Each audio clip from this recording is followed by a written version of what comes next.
Hey everyone, welcome to What DIVOC, Chapter 5. I'm going to read it to you. It's called Are You Essential or Not? Week 3, March 30th to April 5th, 2020.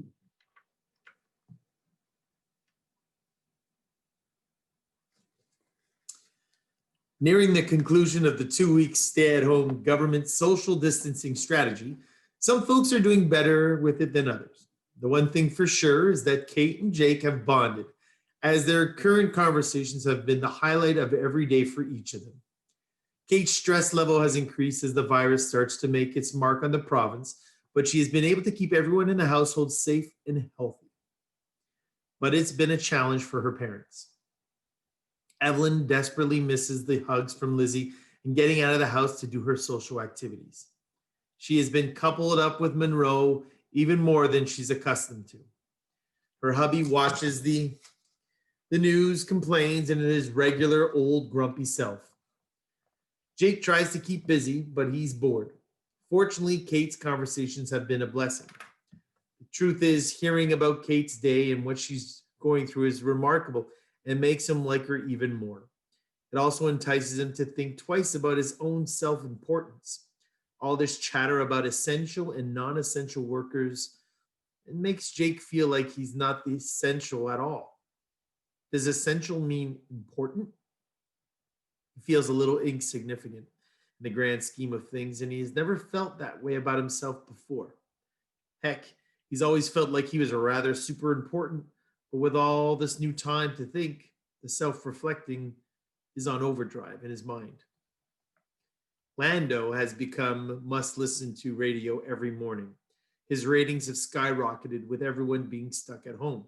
He's a distraction for some, entertainment for others, and the gospel for a few. Speaking about the few, Monroe is plugged in as usual as the wake-up call bellows from his radio in the living room.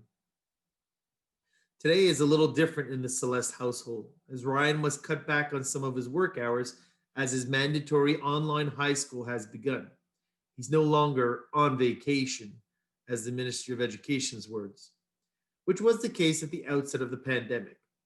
Ryan sits at the kitchen table, earplugs in within earshot of his grandfather's radio. Lando is running off statistics about those infected. The mayor of Montreal has officially declared a state of emergency to protect the spread of the virus, and she is very worried about the city's homeless population as they are a ticking time bomb waiting to happen. If anyone congregates in city parks, you may now receive a possible $1,500 fine. Our city is officially the epicenter of the pandemic in the province. Lando yells. He explains that Quebec reported its first COVID-19 death on March 18th. It was an 82-year-old great-grandmother of 9 from a nursing home in the region northeast of Montreal. She had recently been in contact with someone who had traveled. Within a week, 3 more residents would also die. Ryan is surprisingly interested in Lando's show at times, but politely asks his grandfather to turn off the radio, as it's kind of distracting as he watches his teacher fumble through their first online class. Grandpa Monroe shrugs his shoulders and surprisingly chooses to comply with his grandson, as he knows the importance of him finishing his last year of high school. Grandpa knows an online version of school is not ideal for his easily distracted grandson. When Monroe grabs his old school radio, he's adamant to hang on to that old sucker because he doesn't want one of those high-tech Alexas or Siri machines spying on his conversation, as he says. And he heads into his bedroom. He sees Evelyn is lying on the bed. If it was a little bit more in tune with others' feelings, he would probably know this was not a good sign. His wife has been getting a little more depressed as the self-isolation drags on. He decides not to check in on her, but instead heads downstairs to the basement to continue listening to Lando. Lando says, "Listen, people, yes, this is serious, but come on. We cannot let the cure be worse than the virus itself. The holidays are right around the corner, and Easter is a very special day for me. Thousands of others also feel Easter is a very important holiday. When we open, let's say, the churches, that would be a beautiful timeline. Wouldn't it be great to have all the churches full?" Monroe's military in the trenches mindset agrees they must carry on at all costs. What is essential and what is over the top are 2 different things. Government officials ensure healthcare workers do their jobs, protect vulnerable seniors, and smack the unions so they don't gouge us for unnecessary overtime because of so-called short-staffed situations. That's what Lando says. Listeners, you and I know it's union a tactic to suck more money from the taxpayers' coffers. We won't let that happen. We won't accept that. We shall be careful and vigilant, but they will not take away our freedoms. Monroe nods his head in agreement. On the other side of town, Jake is on his couch tossing a tennis ball up to the ceiling, over and over. He's bored. He has cleaned the house, talked on the phone with LeBlanc, did the checking call with Mac, and well, he doesn't know what to do. Jog again? Even if he should. That first time didn't go so well, and he won't speak with Kate until after dinner as she's super busy at work. He thinks, okay, she may be swamped, but a couple texts couldn't hurt. He does the personal text from his work all the time, so she could too. She's the boss. He does the, hey, how is your day going? But the text only shows up 30 minutes later. He tries to carry on a casual text conversation, but the delay in Kate's response reconfirms she's super busy and can't really text as much as he can. She's an essential worker, and I'm not. Is the term essential replaceable? Why important, he wonders? This gives Jakes even more time to think about it. His life, his purpose, and his own insecurities pop up. He hopes she doesn't lose interest in his unimportant whatever he is. He lets her know that he's looking forward to talking with her later in the day, and Kate is happy Jake's showing interest in her, but really can't chat right now with everything going on. Jake decides he needs to do something. Don't be a needy loser. Go jogging again. So he heads out the door to tempt fate once again. Speaking about how busy Kate is, she runs into a resident's room as an orderly called her in a panic. She's gone, Kate. She's passed. Kate has been through this before, and when you run a long-term care facility, the hardest part of the job is watching the residents pass. Death is not new to her. She is trained in supporting families that are grieving, but it is never easy. Miss Premont lived in the home for 7 years and was extremely popular with her peers. She was also Iris's best friend. Kate must break the news to Miss Premont's family, and in the back of her mind, she's worried and thinking, what did she die from? Miss Premont was having respiratory problems, but is it COVID in her residence? She has heard worrisome stories of alarming death rates in other long-term care facilities within her network. There seems to be a larger percentage of deaths happening in these centers than in the general population. And Kate has been great at ensuring her facility is not one of them, but she wonders if that is about to change. Kate heads back to her office to craft up an email for her staff about Miss Premont.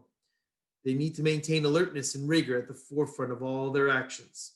And she also makes a special reference to the difficult working conditions they are facing and the added complication that family members are not allowed in the facility to visit. This makes it doubly hard on everyone involved, and it's starting to get more disconcerting as her instincts are on overdrive, throwing up a red flag after red flag. Writing the note for the staff is not the hardest thing she needs to do, however. It's the call to Miss Premont's daughter to notify her of her mother's passing. Even sadder is that she won't be able to come to the residence to see her mom's body. This is heartbreaking. She'll have to go directly to the funeral home instead. This is another level of heartbreak for families. Kate's also faced with the challenge of convincing her residents that they haven't been abandoned or forgotten by their families. It's true being an essential worker may keep Kate employed, but it comes with great responsibility and difficulty. As the day drags on, Evelyn decides to call Lizzie to chat. They have a nice talk and wave to one another from the window, but this is nowhere near good enough for Evelyn. They've always leaned on each other quite a bit, and this diluted connection for grandma and granddaughter is tough on both of them. The phone call ends, and Evelyn gets tea and decides to strike up a conversation with her hubby as he watches, you guessed it, the news again.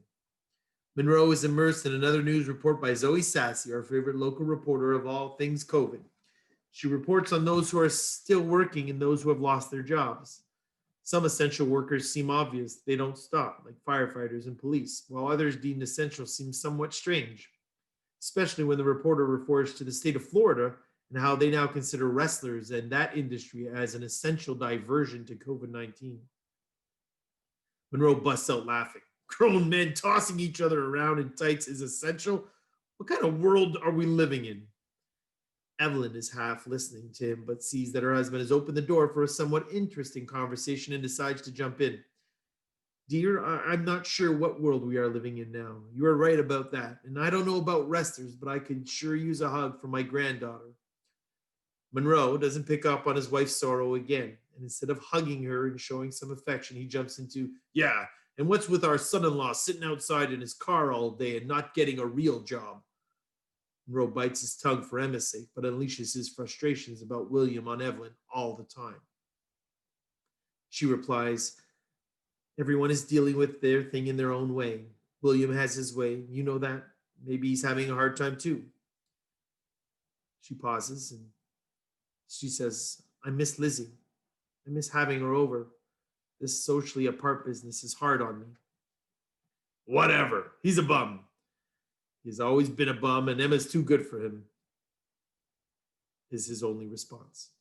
Monroe Celeste, she says. That's enough of that talk, and we are a family, and we need to stick together no matter what. Enough already, she blurts back. He can tell his wife's emotions are running high as she snapped at him for his basic everyday behavior on this one. She usually ignores this stuff, and something must be bothering her, he tells himself. He then adds, has everyone gone soft?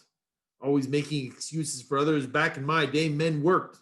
They had a job and provided for their family. They didn't hide in their car playing video games or gambling or whatever he says he does. The world's gone crazy.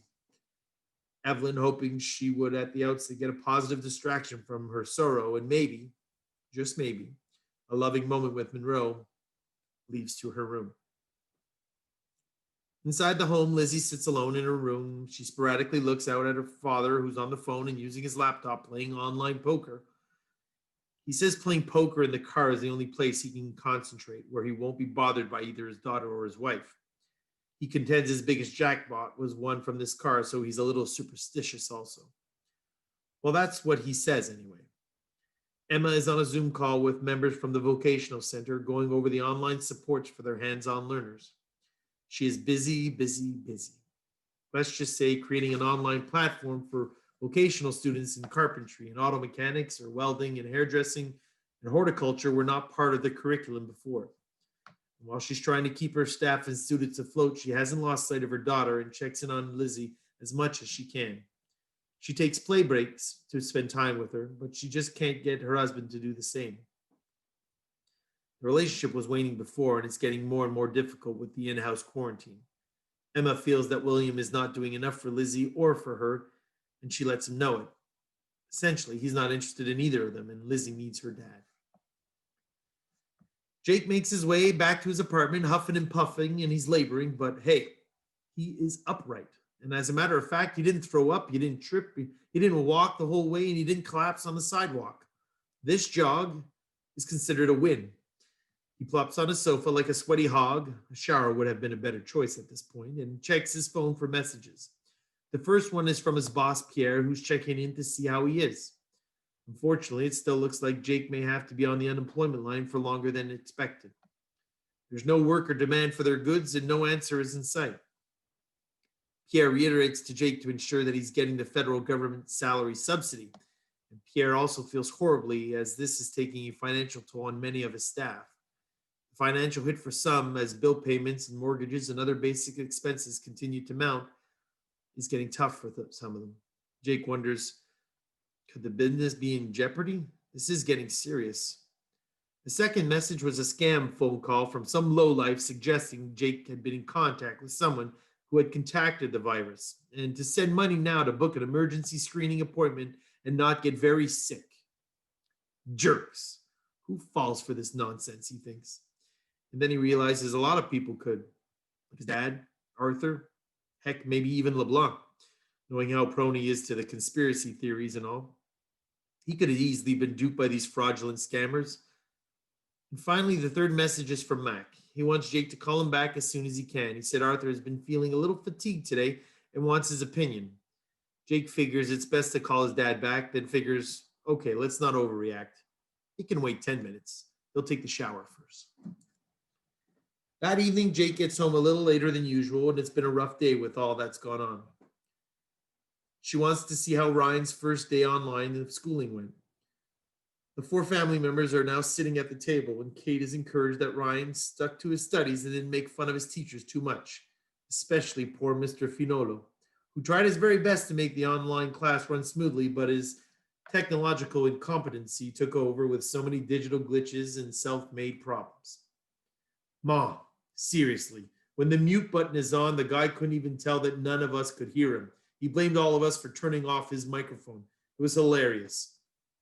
Kate sees a moment and reiterates, so I think you should likely quit that grocery store job now that school's back. No way, no way. I finally get some money on my own, a real job, and now you want me to leave? I can do both. They only have so many hours for me and they like me. No way am I quitting. The grandparents look at one another as they can see the overprotective ways of their daughter is creeping in. Ryan is a good kid and needs to be less babied by his mother. Mom, I need to get out of the house. You know that. If I stay here, I might kill someone. I can't be in the house all the time. And Kate jumps back quickly. Honey, if you go out there, you might kill someone. What if you catch it and bring it back here? Maybe that's a little dramatic and over the top, is what the other three are thinking about what Kate just said. Ryan is, however, getting more upset at that. Give me a break. That was low. Mom, stop trying to control everything and everyone. I need to live. Conversation starts to heat up between them, and Ryan throws out his ace in the hole. Okay, well, maybe I'll call Dad and stay with him for a little bit then. Kate loses it. Over my dead body, you will. Ryan, that's enough, Evelyn chirps in. The conversation goes in circles for a few more minutes, with Monroe simply watching the action. Ryan now takes off to his room. Kate's eyes, a little watery from anger and frustration, fear, and emotional overload, sits with her parents. They sit quietly for a few minutes, and Kate says, I hate it when he uses his father like that. Evelyn nods. Ryan never means it when he threatens to go live at his father's, but it's hurtful anyway. The grandparents try to gently say to Kate that she has to let him grow up. He's getting older, and he's rebelling more and more whenever Kate tries to stop him from growing up. Kate knows it, but it's her baby, her only child, and well, he is her everything. Meanwhile, in his room, Ryan is on the phone with his dad asking what he thinks about me coming to live with you for a little while. His dad didn't respond with, that's a great idea, but he also didn't say no. If Kate only knew Ryan was actually on the phone with him right now, she would be even more livid. Jake is all cleaned up after a shower, and he will answer a couple more emails, call his father, and finish up with the nightly check-in with Kate. He writes an email to Miles in Nova Scotia saying he'll check back with him soon and see if anything has changed on his end for some more sporting goods supplies. And he gives a quick shout out to Blanc and touches base with Mac. Mac is worried about Arthur, but they do the run through of the people Arthur has seen, and other than Jake, his dad, and LeBlanc, he's been cooped up just like his father. So Jake tells his dad he need not worry about the virus. There's no way it's the virus. Let's not overreact, guys, confirms Jake. Are you sure, son? Arthur says he can't smell the oranges or the bananas. He says they are bland. What are you talking about, Dad? Jake is a little bit perplexed. Mac talks about some of the symptoms he's heard on the news possibly being linked to the virus. And once again, Jake reaffirms that it's nothing to get all worked up about. Arthur likely has a simple cold with the stuffy nose, and he'll get better soon. Both men talk a bit more, and they discuss missing NHL hockey as the playoffs would be right around the corner during a normal year. This helps change the subject and reframe Mac's worries. They promise to talk again, and Jake knows he has a grocery store run just around the corner. Back at Kate's home, the ladies are the only ones left at the table. Monroe has gone to watch something or other, and Ryan hasn't come back out of his room. Kate knows, or at least is hoping, that Jake will reach out to her again this evening. She needs some of his quirky and endearing positivity. Kate explains to her mom how rough the day was, and Evelyn reciprocates her thoughts of her own challenges as they feel kind of helpless and useless. She can't even be a grandma right now. Well, at least not the grandma she wants to be. I will never take a hug for granted ever again. This is killing me, sweetie. And Kate, for the first time, sees how much it's taking a toll on her mother. It will get better, Mom. Evelyn says, but when? That I don't know, Mom. We have to be patient and smart about this. We have to remain careful and calm. We'll all be okay. Kate's phone rings and it's Jake. Evelyn sees the glimmer in her daughter's eyes when she sees the name Jake pop up. You talk to him, dear. I'll see you in the morning, Evelyn says. Kate answers the phone and makes her way into her room for some privacy. The conversation goes well as per usual, a few flirty innuendos and some corny jokes, and their best dating foot forward. Jake talks up his jogging progression, and Kate downplays the sadness from her workday. Jake downplays his work worries while Kate exaggerates how she and her son are doing right now. Then they find common ground and they are completely honest with one another about how the virus is taking a toll on their parents. The worries, the loneliness, and the caregiving that each must provide to help their parents get through this resonates with both and comforts each other that they're going through a similar situation. It's another bond that brings them closer together. The conversation goes on a lengthy while, and Jake throws out the idea, do you think we could meet up at all? We could socially distance or something. Kate really, and I mean really, wants to, but her overprotective mindset emerges and says, it's just too early, Jake. We can't just yet. Soon, but not just yet. Jake is disappointed, but he took his shot and he shoots back. I understand. I had to ask. I couldn't hang up with the regret of not even trying. Kate happily responds, I'm very glad you did. They leave off with, this is tough, but it's working, isn't it? That's what Jake asks. And Kate agrees with a smile. We are, mister. I think we are making it work. Kate is fast asleep at 2 a.m. as her phone rings and it's work. It's never a good sign when she gets a late night call. Her second in command is on the line and she apologizes for the call at the hour, but tells Kate that 2 other residents have become gravely ill and they have called the ambulance. She thinks Kate should probably come immediately. Something isn't right at the long-term care facility. And that, my friends, is chapter 5 of What DIVOC. Have a great weekend from me and Bernie. Good night.